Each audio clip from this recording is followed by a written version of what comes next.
அன்பார்ந்த எங்களுடைய next gen தொலைக்காட்சி நேயர்களுக்கு உங்களுடைய ஜோதிட ஆச்சாரியர் ஜோதிட குரு சிவஸ்ரீ சரவணமாணிக்க சிவாச்சாரியர், முதல்வர் காஞ்சி காமகோடி பீடம் வேதசிவா ஆகம குருகுலம் சங்கரமடம் காஞ்சிபுரம், அலைபேசி 9865098370 9865098370 98370. அடியருடைய பணிவான வணக்கங்கள் மற்றும் ஆசீர்வாதங்கள். நாம் காண இருக்கக்கூடிய இந்த பதிவு அப்படின்னு பார்த்தீங்கன்னா, அதாவது மாத ராசி பலன்கள் கேள்விப்பட்டிருப்பீங்க. அதாவது ஒவ்வொரு மாதத்திலும் சில கிரகங்கள் ஒரு ராசியை விட்டு மற்றொரு ராசிக்கு பயிற்சி ஆகும். அதில் முக்கியமாக யாருன்னு பார்த்தோம்னா 5 கிரகங்கள், சூரியன், சந்திரன், செவ்வாய், புதன், சுக்கிரன், இந்த 5 கிரகங்களும் இந்த மாதக்கணக்கில் தான் பயிற்சி ஆகும். வருஷக்கணக்கில் பயிற்சியான கிரகங்கள் உங்களுக்கே தெரியும். சனி, குரு, ராகு, கேது. அவங்கள பற்றி நம்ம இப்போதைக்கு பயிற்சி இல்லை, எல்லாம் முடிஞ்சது. ஆனால் அவங்க தரக்கூடிய இடையூறுகளையும் நன்மையாக்கி கொடுக்கக்கூடியது இந்த 5 கிரகங்கள். அப்போ இது ஏதாவது நீங்கள் ஏற்கனவே கஷ்டப்பட்டு இருக்கீங்க இந்த 4 பயிற்சினால், ராகு கேது பயிற்சி, குரு பயிற்சி, சனி பயிற்சினால் கஷ்டப்படுறோம். இந்த மற்ற கிரகங்கள் ஏதாவது இந்த மாதத்தில் பயிற்சி ஆகி நமக்கு அனுகூலங்களை கொடுக்குமா அப்படின்னு எதிர்பார்ப்போடு நிறையா நேயர்கள் இருப்பாங்க. ஏன்னா இந்த நவகிரகங்கள் அப்படிங்கிறது மாறி மாறி மாறி ரவுண்டிங்லேயே இருக்கும். ஒவ்வொரு ராசியை விட்டு ஒரு ராசிக்கு போயிட்டு, அதனால் ஒருத்தர் கஷ்டப்படுறவங்க கஷ்டப்பட்டுகிட்டே இருப்பாங்கிறதும் சொல்ல முடியாது, நல்லா இருக்கிறவங்க நல்லா இருப்பாங்கிறதையும் முடிவு பண்ண முடியாது. அப்போது ஒவ்வொரு மாதத்திலும் ஏதாவது ஒரு பயிற்சி நடக்கும். அதன் மூலமாக விடிவு காலம் வராதா, ஒரு நன்மை ஏற்படாதா, இருக்கிற கஷ்டம் தொலையாதா? ஏன்னா ஒவ்வொருத்தருக்கும் ஒரு பிரச்சனை இருக்கும். கடன் தொல்லை இருக்கும், தொழிலில் பிரச்சனை இருக்கும், கணவன் மனைவிக்குள்ள பிரச்சனை இருக்கலாம், திருமண தோஷம் இருக்கலாம், புத்திர சோகம் இருக்கலாம், கல்வியில் தடை இருக்கலாம், இந்த மாதிரி வியாதி இருக்கலாம். இந்த மாதிரி நிறையா பிரச்சனைகளோடு தான் நம்ம வாழ்ந்துட்டுருக்கோம். அதில் ஏதாவது மாற்றங்கள் இந்த மாதத்தில் ஏதாவது பயிற்சிகள் நடைபெற்று நமக்கு வராதான்னு எதிர்பார்த்துட்டு இருக்கிறவங்களுக்காகத்தான் இந்த மாத ராசி பலன்கள் அப்படிங்கிறதே நாங்கள் போடுறோம். தமிழாகட்டும் ஆங்கிலமாகட்டும் நமது நேயர்கள் தெரிந்து கொள்ள வேண்டும். இதில் நல்லவங்களுக்கும் நல்லது வரும், எச்சரிக்கையாக இருக்க வேண்டியவங்களுக்கும் இத்தனை % தான் இருக்குது, இந்த மாதம் இந்த சுவாமியை வழிபட்டு கவனமாக இருக்கணுங்கிறதையும் நாங்கள் சொல்லிடுவோம். அதனால் நமது நேயர்கள் தவறாமல் இந்த மாத ராசி பலன், ஆங்கில மாதமாக இருக்கட்டும் தமிழ் மாதமாக இருக்கட்டும், மிஸ் பண்ணாமல் இதை பார்த்துட்டு வந்தாலே போகிறோம். உங்களுக்கு என்ன வேணுமோ அது கண்டிப்பாக நடக்கும். வாங்க 12 ராசியிலிருந்து, இந்த முதல் ராசியிலிருந்து 12 ராசிக்கு உண்டான முழு பலாபலங்களையும் விரிவாக காண்போம். அன்பார்ந்த எங்களுடைய உத்திராடம், திருவோணம், அவிட்டம் ஆகிய நட்சத்திரத்தில் பிறந்த மகர ராசி நேயர்களுக்கு இந்த மாத ராசி பலன்கள் அப்படிங்கிற தலைப்பு. அதாவது என்னடா அது எல்லோரும் மாதம் மாதம் ஒரு ராசி பலன் சொல்கிறாங்க அப்படின்னு கேட்கலாம். சில பேர் வார ராசி பலன்கள் போடுறாங்க. ஏன்னா தின ராசி பலன்கள், தினம் அப்படிங்கிறது பஞ்சாங்கம். அன்னைக்கு என்ன நட்சத்திரம், அன்றைக்கி என்ன ராசி, அன்றைக்கி என்ன யோகம் கரணம், இன்றைக்கி இந்தென்ன ராசிகள்லாம் சூட் ஆகுமா, இவங்களுக்கு இதெல்லாம் நடக்குமாங்கிறது தினராசி பலன்.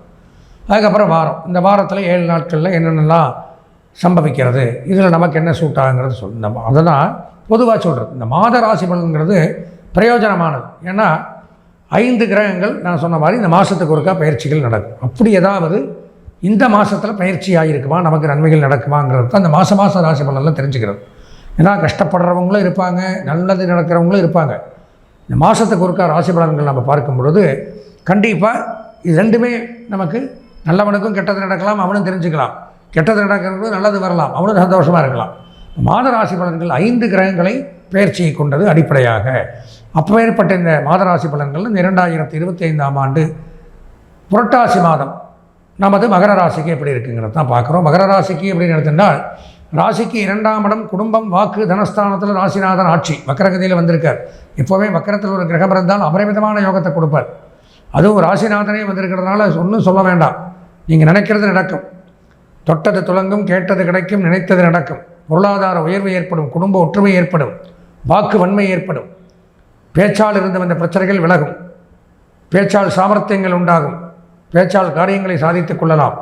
சில பேருக்கு இடமாற்றம், வீடு மாற்றம், தொழில் மாற்றங்களால் நன்மைகள் ஏற்படலாம். வாகனங்கள் வாங்கலாம், தொழிற்சாலைகள், factory, foundry, industries, oil mill, petrol bunk, leather work, lathe work, rubber work, building construction, இந்த மாதிரி துறையில் சாதிக்கலாம். இருந்து வந்த உடல் உபாதைகள் விலகலாம், எதிரி தொல்லைகள் விலகலாம், பிரிந்து சென்றவர்கள் ஒன்று சேரலாம்.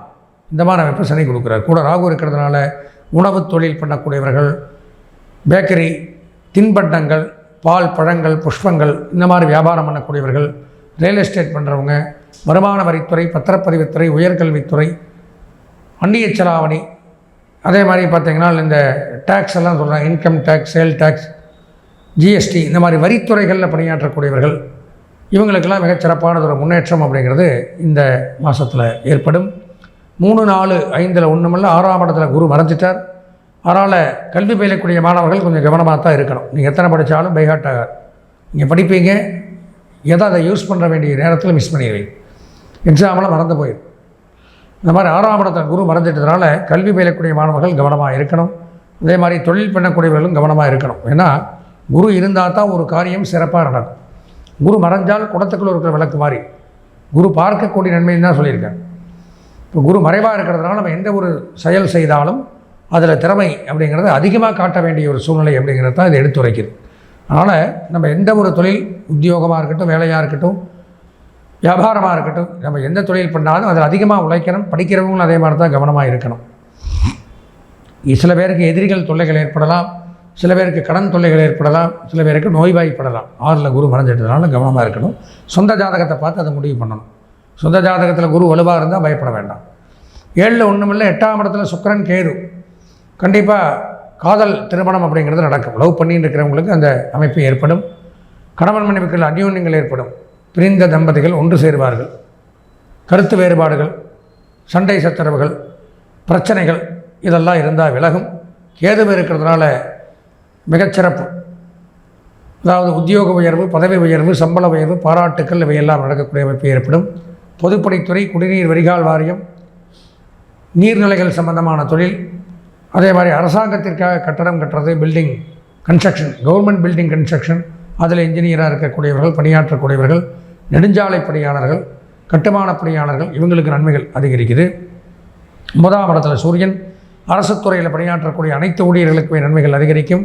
குறிப்பாக சொல்லப்போனால் மாவட்ட கருவூலங்களில் பணியாற்றக்கூடியவர்கள், ரெவென்யூ டிபார்ட்மெண்ட், உள்ளாட்சித்துறை இதில் பணியாற்றக்கூடியவர்கள், பத்திரப்பதிவுத்துறை, அதாவது தலைமை இடத்தில் பணியாற்றக்கூடியவர்கள், ஒவ்வொரு துறையிலையும் தலைமை இடத்துல தலைமைச் செயலகத்தில் ஒவ்வொரு துறையிலையும் பணியாற்றக்கூடியவர்களுக்கு நன்மை ஏற்படும். அரசியல்வாதிகளுக்கு பெரும் செல்வம் அப்படிங்கிறது உண்டாகுது. மிக மிக யோகமான ஒரு சூழ்நிலை உண்டாகும். தகப்பனார் வழி சொத்துக்கள் நன்மையை கொடுக்கும். 10ஆம் இடத்துல செவ்வாய், புதன் சந்திருக்கிறது மிகவும் சிறப்பு. சுய தொழில் பண்ணக்கூடியவர்களுக்கு நன்மைகள் கூடுதலாக இருக்கும். விவசாயிகளுக்கு பெரும் செல்வம் அப்படிங்கிறத எடுத்துக்கலாம். பொதுவாக மகர ராசி அப்படின்னு எடுத்துட்டால் இந்த மாத பலாபலன்களில் ஒரு 90% நன்மைகள் எல்லாருக்குமே. இந்த மாதம் அதிர்ஷ்டமான வண்ணம் நீலம், அனுகூலமான திசை மேற்கு, அதிர்ஷ்டமான எண் 6, வணங்க வேண்டிய தெய்வம் பத்மாவதி சமேத பிரசன்ன வெங்கடேஸ்வர சுவாமி. இவரை வழிபட்டு வந்தால் இந்த மாதம் தங்களுக்கு இனிமையான மாதமாக அமையும் என்று கூறி ஆசீர்வதித்து விடைபெறுகிறேன். நன்றி, வணக்கம்.